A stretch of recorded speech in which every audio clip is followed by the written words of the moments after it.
Hey, what's up, Warriors? I hope everybody had a great Thanksgiving holiday. We did. Today we're going to talk about close quarters street fighting. Now you're probably going, what the fuck is he talking about?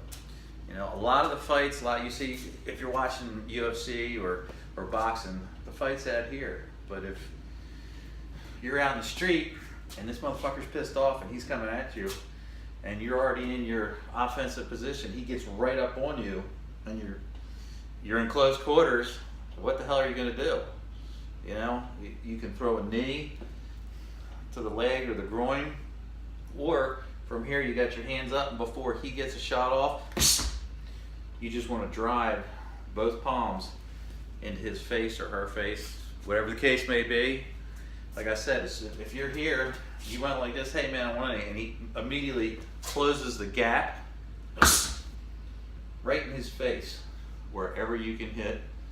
And from here, if he doesn't go down or they don't go down, depending on who, if it's a male or a female, whatever, just roll your hands around and pop those ears.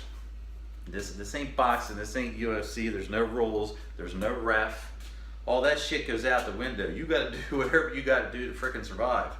I don't care what you watch all these other videos and they're doing their jiu-jitsu moves, and that doesn't happen in the street. I've been in bar fights. Probably half these clowns, or I shouldn't say clowns, half these people on the internet that are teaching techniques, they probably never been in a violent bar fight or any kind of street fight. And I'm not talking about pushing each other around in the school cafeteria. I'm talking about being in a fight where there's multiple people trying to fuck you up. There's bottles flying, you know, punches being thrown, you know, all kinds of craziness going on, and you gotta survive. I've been there and I've survived through it, so I know what it's like. And this is why I teach the way I teach, and I keep it simple. So again, you're up and you're like, hey man, I don't want any of this, and they close the gap. As soon as they get in your space and you can't really get a punch off, they're too far in, just drive right in their face, okay? And then from there, you can come around this way, or you've already got them pushed back. You know, if there's a wall behind it and they're against the wall, it makes it a little bit simpler, okay? Then you can throw a knee to the groin, a knee to the ribs, or you can pull back, keep one hand on, pull the other hand back, go right to that throat. Now you've hit them in the throat, and they're having difficulty breathing, and you can clamp down on that throat and take control of the situation. Push them away, or from the onset, you know, and they crumble, run, get the fuck out of there. There's no reason to continue on. The only reason you're going to continue your defense is if they keep struggling, or they're trying to grab, they're here and they're starting to pull, try to pull on your arms. I let those arms come down, hit there, roll around again and hit to the throat, and then another smack to the head. And it's over. That's why I keep it simple. I don't need to sit here for 10 or 15 minutes and explain to you a technique. It's simple. They're in your space, drive them right back. And he's a lot more rigid than a human. Because I've hit human beings before with, you know, just like that, and they're freaking staggering, you know. And, you know, and whatever school I was going to at that time. It only takes 8 pounds of pressure to fracture the human skull. So if I'm whipping that around and coming into your side of your head, you're done. I don't give a frick who you are and how bad you think you are. You're going down. I was in a bar years ago, and I've told this story before. You know, I got in a bad situation. I went through 5 people trying to get to one guy before somebody pulled me back, and as they pulled me back, I ducked around, came up underneath, and I was already in a violent rage. I picked this person off the ground and slammed him down on the pool table in the back of the bar, and it happened to be a bouncer I knew. He was coming around, he snuck around behind me to try to get control of me so I didn't kill the person that started the fight.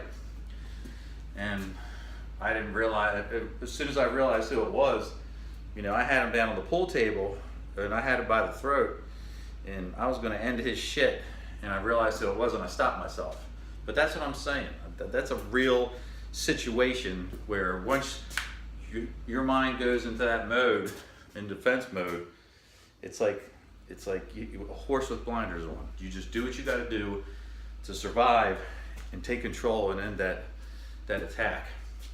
But anyway, like I said, that's just another thing. They get in your space, you blow their head back as hard as you can with all your force, getting your body weight behind it.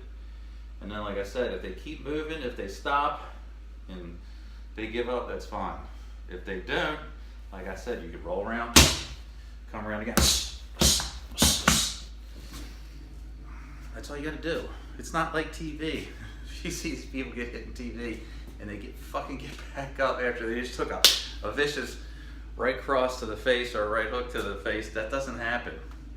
You can watch any of these Street Fighter compilations on YouTube and people barely get hit and they're freaking unconscious. And once you go down and your head hits that concrete or your face hits that concrete, that's just double trouble. You're fucked twice. It's over, you know? And that's when you stop. Once that person has stopped the attack against you, let it go, because you don't want to get in trouble. You don't want to get in jail. You don't want to be the one that, he started it, but you're the one that's getting in trouble. He's all scot-free. But anyway, have a great weekend. It's Friday evening. Stay out of trouble, have fun, but have safe fun. And again, remember, these techniques are for self-defense purposes only. And please check with a physician before attempting any physical activity so you don't fucking die.